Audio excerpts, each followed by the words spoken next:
Brasilinas e brasileiros, fala meus queridos pagadores de impostos, sobreviventes do manicômio a céu aberto chamado Bananil.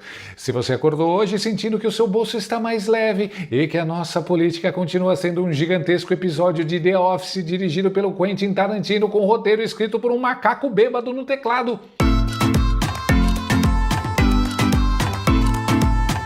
parabéns! Seu instinto de sobrevivência está funcionando perfeitamente. Se você acha que já viu de tudo nesse hospício com bandeira e hino nacional, senta aí, pega a sua pipoca financiada em 12 vezes no carnê e prepara o estômago, porque o circo de Brasília pegou fogo, a lona rasgou e os palhaços estão fugindo pela porta dos fundos abraçados com as carteiras de vocês. Companheiros, aqui quem fala é o Lula. Pois é, minha gente, o divórcio mais feio, ridículo e vexatório da política brasileira acabou de acontecer. E eu não tô falando de nenhum barraco de subcelebridade falida de reality show da Record. Eu tô falando de Luiz Bebasso Lula da Silva dando um pé na bunda colossal, astronômico e humilhante no seu marqueteiro mor, o lendário Sidônio Palmeira. Olha o desespero do homem, meus amigos! Faltando apenas 6 míseros dias para o início da propaganda eleitoral gratuita na televisão, aquela hora mágica em que o cidadão de bem é obrigado a desligar a TV ou ter um colapso nervoso, o suposto cérebro por trás da campanha de reeleição foi simplesmente ejetado do núcleo duro do PT, como se fosse um saco de lixo tóxico arremessado pela janela do palácio. Olha, eu queria trazer uma informação também aqui para o nosso debate. Vocês viram que o Sidônio foi afastado do núcleo duro do Lula? Vamos ser bem honestos aqui, de peito aberto e sem filtro. Se a gente for analisar a trabalheira fantástica e brilhante que esse camarada vinha entregando recentemente, a única surpresa é que demorou tanto. Vamos parar tudo e falar do lendário, do inigualável, do absoluto e retumbante fracasso que é o novo slogan da campanha de 2026. Os maiores cérebros do marketing estatal sentaram numa sala com ar-condicionado pago pelo seu dinheiro, queimaram milhões de neurônios e mais alguns milhões de reais do fundo eleitoral para parir a seguinte pérola da literatura mundial. O Brasil pronto para mais. Se prepare. O Brasil pronto para mais. É sério, isso não é piada do Joaquim Teixeira, não é meme do Twitter, é a vida real. Pronto para mais. Aí eu olho para essa palhaçada e pergunto do fundo da minha alma para o santo protetor dos trouxas. Mas o que, meu Deus do céu? Isso é um slogan de campanha ou é uma ameaça direta à nossa integridade física e financeira? Porque, para o cidadão comum, soa exatamente como uma ameaça de assalto em beco escuro. O Brasil pronto para mais. Mais o quê? Mais corrupção descarada esfregada na nossa cara? Mais etanol batizado com água de poço na nossa gasolina que já custa o olho da cara e metade do fígado? Mais juros estratosféricos e endividamento recorde para a família brasileira? Mais impostos do nosso incansável Taxade sobre absolutamente tudo, até sobre o ar que a gente respira e sobre o pensamento de tentar economizar um tostão? Mais parcelamento de saco de arroz e cartela de ovo no supermercado em 20 vezes com juros? Ou, quem sabe, eles estejam avisando de forma subliminar que o povo brasileiro tem que estar pronto para mais comprinhas astronômicas da Janja no cartão corporativo. Mais móveis de luxo de R$200 mil, mais viagens internacionais de primeira classe para o casal real se hospedar em hotel 5 estrelas, enquanto o pagador de impostos pega ônibus lotado com pneu careca. Ou seriam mais abraços apertados em ditadores sanguinolentos pelo mundo, fazendo a gente passar aquela vergonha alheia em nível global, com a qual a gente infelizmente já se acostumou. Gente, é um slogan tão ruim, tão podre, tão terrivelmente desastroso que a oposição nem precisa gastar um centavo com marqueteiro. É só pegar essa frase, imprimir numa folha A4 e colar no poste da esquina que a campanha do governo se destrói sozinha. Você olha para um trabalho porco desse nível e o seu cérebro imediatamente tenta achar uma explicação lógica, né? Você pensa: caramba, tá explicadíssimo. O Sidônio foi demitido porque é ruim de serviço, é um incompetente completo e fez um slogan ridículo. Fim da história, vida que segue. Afinal, o próprio Lula andou dando uns chiliques históricos nos bastidores, reclamando aos berros que as redes sociais do governo só sabiam postar foto de gatinho fofo e capivara na beira do lago, em vez de passar 24 horas por dia exaltando a divindade suprema do santo de 9 dedos. Mas calma lá, meus amiguinhos conspiratórios e usuários de chapéu de alumínio. Parem para pensar comigo por um único segundo. Desde quando? Me digam em que planeta? Desde quando incompetência técnica e serviço mal feito foram motivo de demissão dentro do Partido dos Trabalhadores? Pensa comigo. Vamos fazer um exercício mental rápido. Se trabalho ruim e incompetência desgraçada dessem justa causa na esplanada dos ministérios, Brasília amanheceria amanhã mais vazia que a cabeça da Janja. Não sobrava um. Limpava o Planalto de ponta a ponta. Incompetência no ecossistema petista nunca foi demérito, meus caros. Incompetência é pré-requisito fundamental para a ocupação de cargo no PT. É item obrigatório no currículo. Então, meus amigos, se não foi por incompetência, o buraco é incrivelmente, assustadoramente mais embaixo.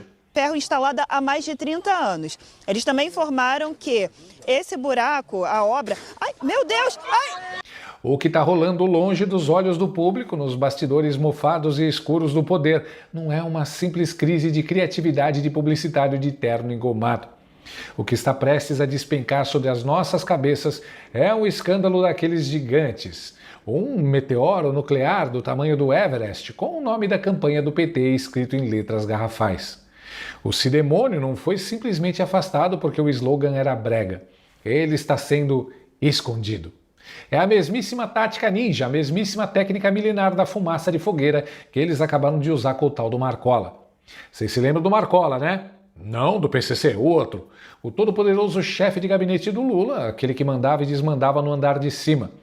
Ele desapareceu da campanha de uma hora para outra num passe de mágica digno do mestre dos magos da Caverna do Dragão. Por que será, né? Porque vazou na imprensa a historinha linda de que o sujeito recebeu a pequena bagatela de R$249 mil da senhora Roberta Luxinger, uma lobista que está enrolada até o último fio de cabelo num esquema bizarro, nojento e criminoso de fraude em descontos de aposentados e pensionistas do INSS. Quando o escândalo bateu na porta do palácio e a água suja bateu no queixo do governo, o que o Lula fez? Puxou a alavanca do alçapão e sumiu com o Marcola do mapa antes que a imprensa começasse a fazer perguntas incômodas. Gets upset, people die!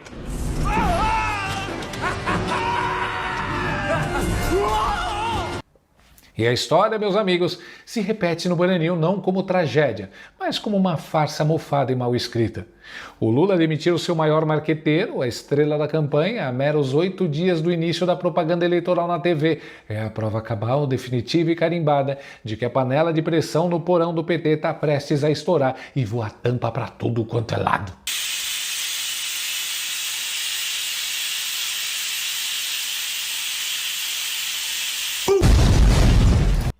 O Cidemônio deve estar enrolado numa treta tão incrivelmente feia, numa lambança tão monumental, que o PT precisou cortar a corda do paraquedas dele no meio do voo, antes que o avião inteiro se espatifasse no chão junto com ele.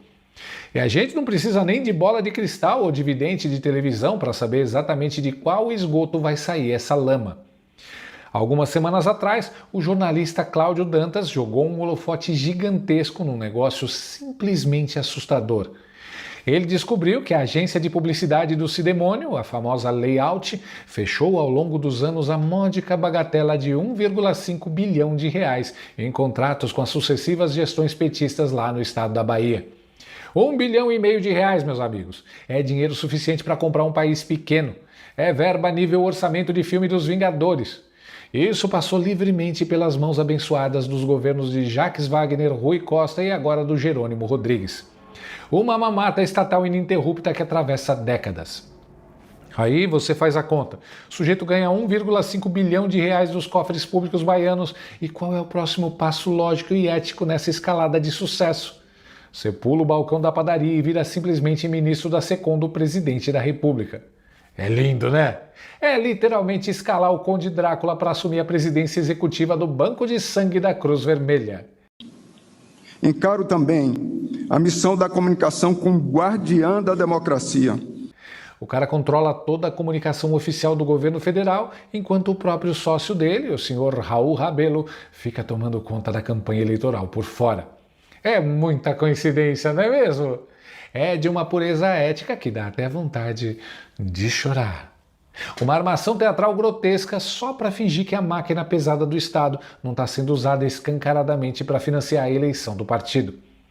E pode anotar o que eu tô te falando agora. Tira um print dessa tela. Salva esse vídeo no seu computador.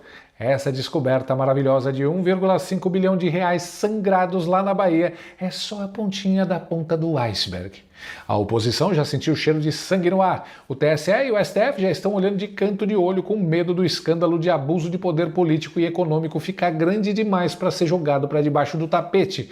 E a batata da campanha assou de um jeito que nem todo o marketing do planeta Terra consegue disfarçar.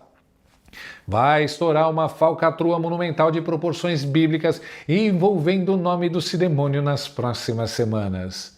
E é exatamente por isso, brasileiras e brasileiros pagadores de impostos, que Stalinácio chutou o Sidemônio no meio da rua sem dó nem piedade.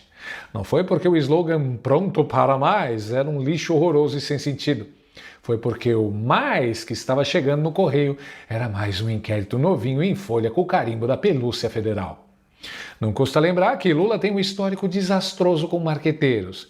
Eles sempre acabam se dando mal. Lembra do Marcos Valério e do João Santana.